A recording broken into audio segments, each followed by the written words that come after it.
Welcome to Sri Vagdevi Taro. I'm here today to discuss what fortune has in store for you regarding home, health, and happiness. ನಮಸ್ತೆ, ಕೃಷ್ಣನ ವಾಣಿ ನೋಡೋಣ. So ಮೊದಲನೇದು, ಎರಡನೇದು, ಮೂರನೇದು, ಮೂರು ಬೇಕಾದರೆ ಆಯ್ಕೆ ಮಾಡಿ ಏನು ಬರುತ್ತೆ ನಿಮಗೆ ಗೈಡೆನ್ಸ್ ಅಂತ ನೋಡೋಣ. ಸೊ ಮೊದಲನೇದು, ಎರಡನೇದು, ಮೂರನೇದು. ಸೊ ಪಿಕ್ಚರ್ ವೈಸ್ ಕೂಡ ಬೇಕಂದರೆ ಆಯ್ಕೆ ಮಾಡ್ಕೊಳ್ಳಿ.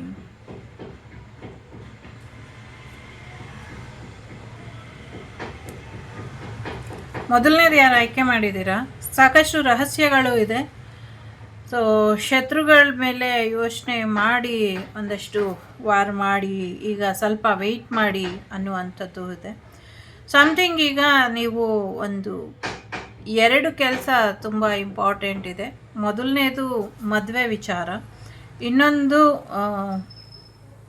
ಏನೋ ಒಂದು ಯುದ್ಧಕ್ಕೆ ಮತ್ತು ಶತ್ರುಗಳ ವಿರುದ್ಧ ಸೇಡು ತೀರಿಸ್ಕೊಳ್ಳುವಂಥ ವಿಚಾರ. ಸದ್ಯಕ್ಕೆ ಸ್ವಲ್ಪ ವೆಯ್ಟ್ ಮಾಡಿ ನಂತರ ನಿರ್ಧಾರನ ತಗೊಳ್ಳಿ ಅನ್ನುವಂಥದ್ದು ಇದೆ.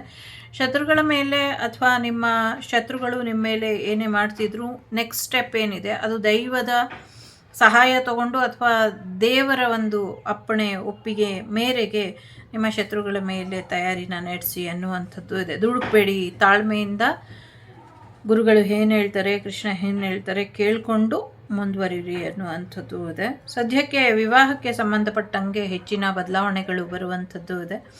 ಸೊ ಮದುವೆ ಸಮಯ ಇದೆ. ಸೊ ಮದುವೆ ಮಾಡ್ಕೊಳ್ಳಿ ಅಥವಾ ಮದುವೆನ ಅಟೆಂಡ್ ಮಾಡ್ತೀರಾ ಅನ್ನುವಂಥದ್ದು ಇದೆ. ಸೊ ತುಂಬ ಒಳ್ಳೆ ಪರ್ಸನ್ ನಿಮ್ಮ ಲೈಫಲ್ಲಿ ಬರ್ತಾರೆ ಅನ್ನುವಂಥದ್ದು ಇದೆ. ಕೆಲವ್ರಿಗೆ ಅರೇಂಜ್ ಮ್ಯಾರೇಜ್, ಕೆಲವ್ರಿಗೆ ಲವ್ ಮ್ಯಾರೇಜ್, ಎರಡೂ ರೀತಿಯ ಒಂದು ವಿಚಾರಗಳು ಇಲ್ಲಿ ಇದೆ. ಸೊ ಕೆಲವರು ಖಂಡಿತವಾಗ್ಲೂ ಅರೇಂಜ್ ಮ್ಯಾರೇಜ್ ಮಾಡಿಕೊಂಡು ಚೆನ್ನಾಗಿರ್ತಾರೆ, ಕೆಲವರು ಲವ್ ಮ್ಯಾರೇಜ್ ಮಾಡಿಕೊಂಡು ದೂರ ಹೋಗ್ತಾರೆ ಅನ್ನುವಂಥದ್ದು ಇದೆ, ದೂರ ಹೋಗಿ ಸೆಟ್ಲ್ ಆಗ್ತಾರೆ ಅನ್ನುವಂಥದ್ದು ಇದೆ. ಕೆಲವರು ಇಲ್ಲಿ ನಿಮ್ಮನ್ನು ಪ್ರೀತಿ ವಿಚಾರದಲ್ಲಿ ಮೋಸ ಮಾಡಿ ಕರ್ಕೊಂಡು ಹೋಗಿ ದೂರದಲ್ಲಿ ಎಲ್ಲೋ ನಿಮ್ಮನ್ನು ಇಲ್ಲ ಅನ್ನಿಸ್ತಾರೆ, ಎಚ್ಚರಿಕೆಯಿಂದ ಇರಿ ಅನ್ನುವಂಥದ್ದು ಇದೆ. ಖಂಡಿತವಾಗ್ಲೂ ಇಲ್ಲಿ ಎಸ್ಪೆಷಲಿ ಲವ್ ವಿಚಾರಕ್ಕೆ ಯಾರನ್ನ ನಂಬಿ ನೀವು ಅವ್ರ ಜೊತೆ ಹೋಗಬೇಡಿ. ಸ್ವಲ್ಪ ಟೈಮ್ ತಗೊಳ್ಳಿ, ನಿಮ್ಮದೇ ಆದಂಥ ಟೈಮ್ ತಗೊಂಡು ಅನಲೈಸ್ ಮಾಡಿ ಅನ್ನುವಂಥದ್ದು ಇದೆ. ಸೊ ಸಾಕಷ್ಟು ರಹಸ್ಯಗಳು ಇದೆ. ರಹಸ್ಯಗಳನ್ನ ತಿಳ್ಕೊಂಡು ಆಮೇಲೆ ಮುಂದುವರಿರಿ ಅನ್ನುವಂಥದ್ದು ಇದೆ. ಅದು ಪ್ರೀತಿ ವಿಚಾರವಾಗಿ ಆಗಿರಲಿ, ಯುದ್ಧದ ವಿಚಾರವಾಗಿ ಆಗಿರಲಿ, ಶತ್ರುಗಳ ವಿಚಾರವಾಗಿ ಆಗಿರಲಿ, ಅಥವಾ ನಿಮ್ಮ ಮುಂದಿನ ನಡೆ ಅಥವಾ ಮುಂದಿನ ದಾರಿ ಅಥವಾ ಮುಂದಿನ ಯೋಜನೆ ಏನಿದೆ, ನೆಕ್ಸ್ಟ್ ಏನು ಪ್ಲ್ಯಾನ್ ಮಾಡಿದ್ದೀರಾ ಆ ಪ್ಲ್ಯಾನ್ಗೆ ದೇವರ ಸಹಾಯ ಸಹಕಾರನ ಪಡ್ಕೊಂಡು ಶಾಂತಿಯುತವಾಗಿ ಮುನ್ನಡೀರಿ ಅನ್ನುವಂಥದ್ದು ಇದೆ. ಸೊ ಯುದ್ಧ ಇಲ್ಲಿ ಒಂದು ರೀತಿ ಸ್ಟಾಪ್ ಆಗುವಂಥದ್ದು, ಅವರವರೇ ಸಮಥಿಂಗ್ ಏನೋ ಬದಲಾವಣೆನ ನಿರೀಕ್ಷೆ ಮಾಡಬಹುದು. ಇಲ್ಲಿ ಪಾಸಿಟಿವ್ ಬದಲಾವಣೆ ಇದೆ. ಸೊ ಸ್ವಲ್ಪ ತಾಳ್ಮೆಯಿಂದ ಇರಿ. ರೈಟ್ ಡೈರೆಕ್ಷನಲ್ಲಿ ಕೃಷ್ಣನ ಆಶೀರ್ವಾದ ಪಡ್ಕೊಂಡು, ಆಂಜನೇಯನ ಆಶೀರ್ವಾದ ಪಡ್ಕೊಂಡು ರೈಟ್ ಡೈರೆಕ್ಷನಲ್ಲಿ ಹೋಗಿ ಅನ್ನುವಂಥದ್ದು ಕೂಡ ಇದೆ. ಸೊ ವಿದ್ಯಾರ್ಥಿಗಳು ಓದಿನ ಕಡೆ ಹೆಚ್ಚಿನ ಗಮನನ ಹರಿಸ್ತೀರಾ, ಹೆಚ್ಚು ಬುದ್ಧಿವಂತಿಕೆಯಿಂದ ನಡ್ಕೊಳ್ಳಿ, ಬುದ್ಧಿವಂತರಾಗ್ತೀರಾ ಅನ್ನುವಂಥದ್ದು ಇದೆ.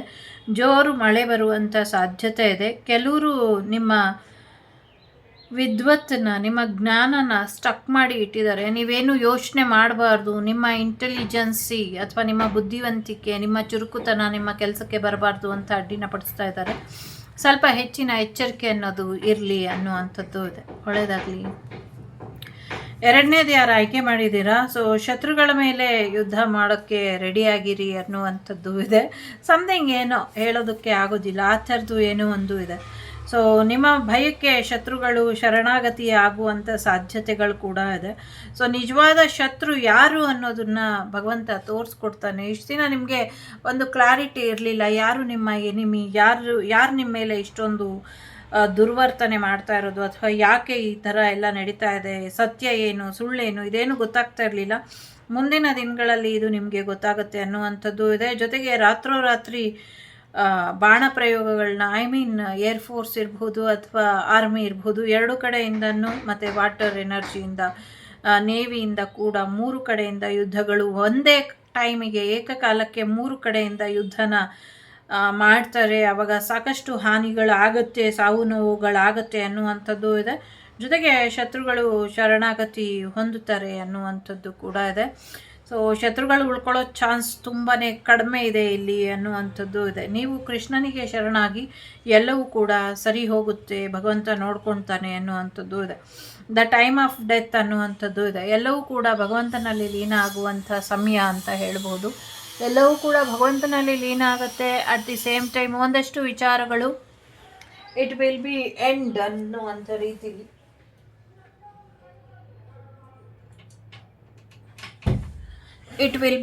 ಅನ್ನುವಂಥ ರೀತಿಲಿ ಒಂದು ಅಂತ್ಯ ಆಗುವಂಥ ಸಮಯ, ಒಂದು ಕೊನೆಗಾಲದ ಸಮಯ, ಅಥವಾ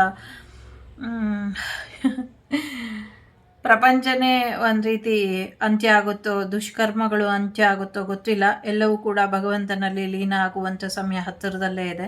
ಸದ್ಯಕ್ಕೆ ಭಗವದ್ಗೀತೆಯ ಶ್ಲೋಕಗಳು ನಿಮಗೆ ಹೆಚ್ಚಿನ ಒಂದಷ್ಟು ಹುರುಪನ್ನು ಮತ್ತು ಸಮಾಧಾನನ ಕೊಡುವಂಥ ಸಾಧ್ಯತೆಗಳಿದೆ ಅನ್ನುವಂಥದ್ದು ಇದೆ. ಫ್ಯಾಮಿಲಿ ಲೈಫ್ ಕಡೆ ಹೆಚ್ಚಿನ ಗಮನನ ಕೊಡಿ.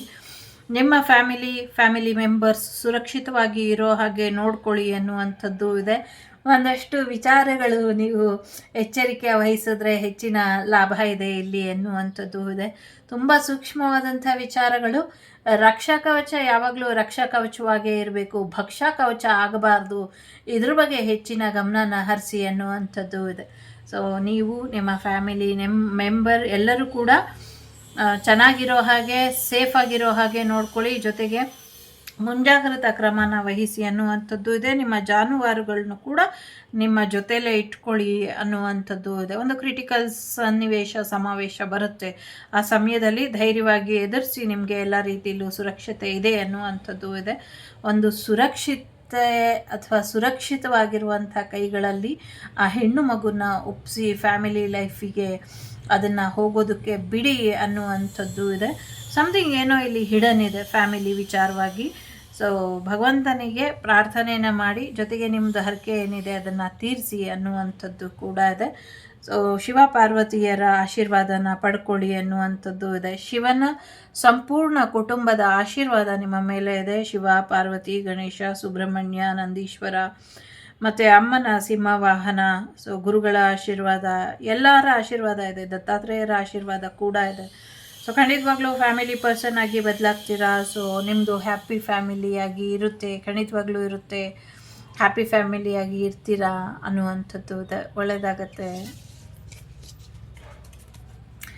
ಮೂರನೇದು ಯಾರು ಆಯ್ಕೆ ಮಾಡಿದ್ದೀರಾ, ಸೊ ಸಾಕಷ್ಟು ಪೂರ್ವಾರ್ಜಿತ ಪಾಸ್ಟ್ ಲೈಫ್ ಸೋಲ್ಮೇಟ್ ನಿಮ್ಮ ಈ ಲೈಫಲ್ಲಿ ಇದ್ದಾರೆ ಅಂತ ನನಗೆ ಅನ್ನಿಸ್ತಾ ಇದೆ. So many partners, so many lovers, so many persons. ಯಾರು ನೋಡಿದ್ರು ನಿಮ್ಮ ಜೊತೆ ಅಟ್ರಾಕ್ಟ್ ಆಗ್ತಾರೆ, ನೀವು ಫಿಸಿಕಲಿ ಬೇಕು ಅಂತಾರೆ, ನಿಮ್ಮನ್ನು ಪಡ್ಕೊಳ್ಳುವಂಥ ಪ್ರಯತ್ನ ಪಡ್ತಾರೆ.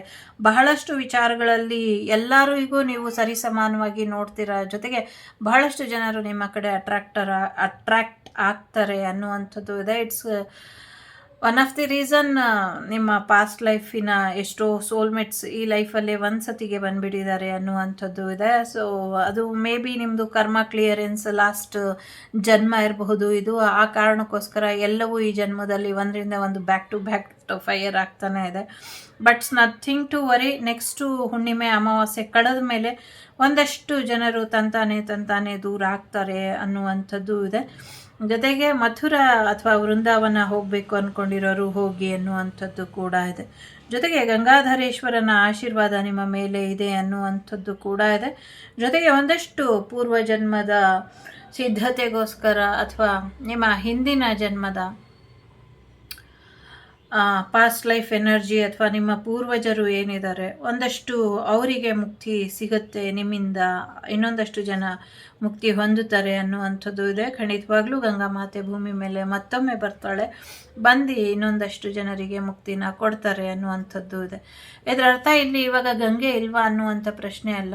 ಮುಕ್ತಿ ಕೊಡುವಂಥ ಗಂಗೆ, ಭಗೀರಥನ ಪ್ರಯತ್ನದಿಂದ ಬಂದಂಥ ಗಂಗೆ ಮತ್ತೊಮ್ಮೆ ಭೂಮಿಗೆ ಬರ್ತಾರೆ. ಮೇ ಬಿ ಮುಂದಿನ ದಿನಗಳಲ್ಲಿ ಗಂಗಾ ಮಾತೆ ವಾಪಸ್ ಹೊರಟೋಗಿರ್ತಾರೆ ಅಂತ ಅನಿಸುತ್ತೆ. ಅದಾದ ನಂತರ ಈ ರೀಡಿಂಗ್ ಎನರ್ಜಿ ಇದೆ, ಎಷ್ಟೋ ಸಾವಿರ ವರ್ಷಗಳು ಅಥವಾ ಯಾವಾಗಿಂದೋ ಈ ರೀಡಿಂಗ್ ಎನರ್ಜಿ ನಂಗೆ ಗೊತ್ತಿಲ್ಲ. ಬಟ್ ಮತ್ತೆ ಗಂಗೆ ಮಾತೆ ಭೂಮಿಗೆ ಬರ್ತಾಳೆ ಇನ್ನೊಂದಷ್ಟು ಜನ್ಮದಲ್ಲಿ, ಮಾಡಿರುವಂಥ ಕರ್ಮಗಳ ಜೊತೆಗೆ ಒಂದಷ್ಟು ವಿಚಾರಗಳಿಗೆ ಮುಕ್ತಿನ ಕೊಡ್ತಾಳೆ ಅನ್ನುವಂಥದ್ದು ಕೂಡ ಇದೆ. ಸೊ ಎಲ್ಲರನ್ನೂ ಸಮಾನ ದೃಷ್ಟಿಕೋನದಿಂದ ಭಗವಂತ ನೋಡ್ತಾನೆ. ನೀವು ಹೆಚ್ಚಲ್ಲ, ನಿಮ್ಮ ಶತ್ರು ಕಡಿಮೆ ಅಲ್ಲ, ನಿಮ್ಮ ಶತ್ರು ಹೆಚ್ಚಲ್ಲ, ನೀವು ಕಡಿಮೆ ಅಲ್ಲ. ಈಕ್ವಲ್ ವಿಷನಲ್ಲಿ ಭಗವಂತ ನೋಡ್ತಾನೆ. ಎಲ್ಲರೂ ಭಗವಂತನ ಸೃಷ್ಟಿಲಿ ಸರಿ ಸಮಾನರೇ. ನೀವು ಕೂಡ ಅದೇ ದೃಷ್ಟಿಕೋನದಲ್ಲಿ ಇಟ್ಕೊಂಡು ಭಗವಂತನಿಗೆ ಶರಣಾಗಿ ಅನ್ನುವಂಥದ್ದು ಇದೆ.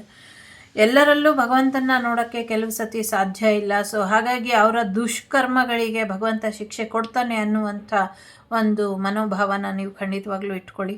ಖಂಡಿತವಾಗ್ಲೂ ಯಶಸ್ಸಿದೆ, ಖಂಡಿತವಾಗ್ಲೂ ಒಳ್ಳೆಯದಾಗತ್ತೆ. ಸೊ ಧರ್ಮೋ ರಕ್ಷತಿ ರಕ್ಷಿತಃ ಅನ್ನುವಂಥದ್ದು ಇದೆ. ಜೊತೆಗೆ ಸುದರ್ಶನ ಹೋಮನ ಪ್ರಾರ್ಥನೆನ ಮಾಡಿ ಒಂದು ಪೂಜೆನ ಮಾಡ್ಕೊಳ್ಳಿ, ಇದರಿಂದ ಒಳ್ಳೆಯದಾಗತ್ತೆ ಅನ್ನುವಂಥದ್ದು ಇದೆ. ಶತ್ರುನಾಶ ಕೂಡ ಆಗುತ್ತೆ ಅನ್ನುವಂಥದ್ದು ಇದೆ. ಮುಂದಿನ ಒಂದು ಕಠಿಣವಾದಂಥ ಸಂದರ್ಭದಲ್ಲಿ ಖಂಡಿತವಾಗ್ಲೂ ಭಗವಂತ ತನ್ನ ಸುದರ್ಶನ ಚಕ್ರನ ಪ್ರಯೋಗ ಮಾಡ್ತಾನೆ.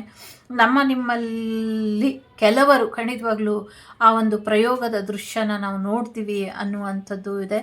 ಸೊ ಖಂಡಿತವಾಗ್ಲೂ ಆ ಥರದ್ದೇನೋ ಆಗತ್ತೆ. ಸೊ ಯಾವಾಗ ಆಗತ್ತೆ ಅನ್ನೋದು ಇಂಪಾರ್ಟೆಂಟು ಅಂತ ನಂಗೆ ಅನ್ನಿಸ್ತಿದೆ. ಬಟ್ ಯಾವಾಗ ಆಗತ್ತೆ ಅನ್ನುವಂಥದ್ದು ಇಲ್ಲಿಲ್ಲ. ಬಟ್ ಖಂಡಿತವಾಗ್ಲೂ ಆಗತ್ತೆ ಅನ್ನುವಂಥದ್ದು ಇದೆ. ನಗ್ನಗ್ತಾ ಇರೋದಕ್ಕೆ ಪ್ರಯತ್ನನ ಪಡಿ, ಮುಖದ ಸೌಂದರ್ಯನ ವಾಪಸ್ ತೊಗೊಂಬನ್ನಿ. ಜೊತೆಗೆ ನಿಮ್ಮ ಬಲಗಣ್ಣಿನ ಆರೋಗ್ಯ, ಎಡಗಣ್ಣಿನ ಆರೋಗ್ಯದ ಕಡೆ ಹೆಚ್ಚಿನ ಗಮನನ ಕೊಡಿ ಅನ್ನುವಂಥದ್ದು ಇದೆ. ಭಕ್ತಿ ಮಾರ್ಗದಲ್ಲಿ ನಡೀರಿ ಅನ್ನುವಂಥ ಮಹಾನ್ ಸಂದೇಶ ಇದೆ. ದಯವಿಟ್ಟು ಭಕ್ತಿ ಮಾರ್ಗದಲ್ಲಿ ನಡೀರಿ. ಸೊ ಧರ್ಮೋ ರಕ್ಷತಿ ರಕ್ಷಿತಃ, ಎಲ್ಲರಿಗೂ ಒಳ್ಳೆಯದಾಗಲಿ. ವಸುದೈವಕ ಕುಟುಂಬ, ವಾಗ್ದೇವಿ ಕುಟುಂಬ ಯಾವಾಗಲೂ ಸುಭಿಕ್ಷವಾಗಿ ಸುಖ ಶಾಂತಿ ನೆಮ್ಮದಿಯಿಂದ ಇರಲಿ ಅಂತ ಆಶಿಸ್ತೀನಿ, ಹಾರೈಸ್ತೀನಿ, ಪ್ರಾರ್ಥಿಸ್ತೀನಿ. ಜೊತೆಗೆ ವಾಸುದೇವ ಸುತಂ ದೇವಂ ಕಂಸ ಚಾಣೂರಮರ್ದನಂ ದೇವಕಿ ಪರಮಾನಂದಂ ಕೃಷ್ಣಂ ವಂದೇ ಜಗದ್ಗುರುಂ. ಸೊ ಕೃಷ್ಣನ ಪಾದಾರವಿಂದಕ್ಕೆ ರೀಡಿಂಗನ್ನು ಸಮರ್ಪಣೆ ಮಾಡ್ತಾ, ಸೊ ವಾಗ್ದೇವಿಯ ಆಶೀರ್ವಾದ ಎಲ್ಲರ ಮೇಲೂ ಇರಲಿ ಅಂತ ಪ್ರಾರ್ಥನೆಯನ್ನು ಮಾಡ್ತಾ, ಹೊಸ ವಿದ್ಯೆಗೆ ನಿಮ್ಮನ್ನು ನೀವು ತಯಾರು ಮಾಡ್ಕೊಳ್ಳಿ. ಒಳ್ಳೆ ಕೋರ್ಸನ್ನು ಆಯ್ಕೆ ಮಾಡಿಕೊಂಡು ಜಾಯ್ನ್ ಆಗಿ ಅಂತ ವಿದ್ಯಾರ್ಥಿಗಳಿಗೆ ಹೇಳ್ತಾ, ಟೇಕ್ ಕೇರ್, ಬಾಯ್, ನಮಸ್ತೆ. ನಾನು ನಿಮ್ಮ ಅಭಿಮಾನಿ ಕಮಲಾಕ್ಷಿ. ಸಿಗ್ತೀನಿ ಮುಂದಿನ ವಿಡಿಯೋಲಿ. ಅಲ್ಲಿವರೆಗೂ ಟೇಕ್ ಕೇರ್, ಬಾಯ್, ನಮಸ್ತೆ. ಕೃಷ್ಣಾರ್ಪಣಮಸ್ತು. The Sri Vagdevi Tarot channel is so glad to see you again. Thank you for watching our tarot card readings today.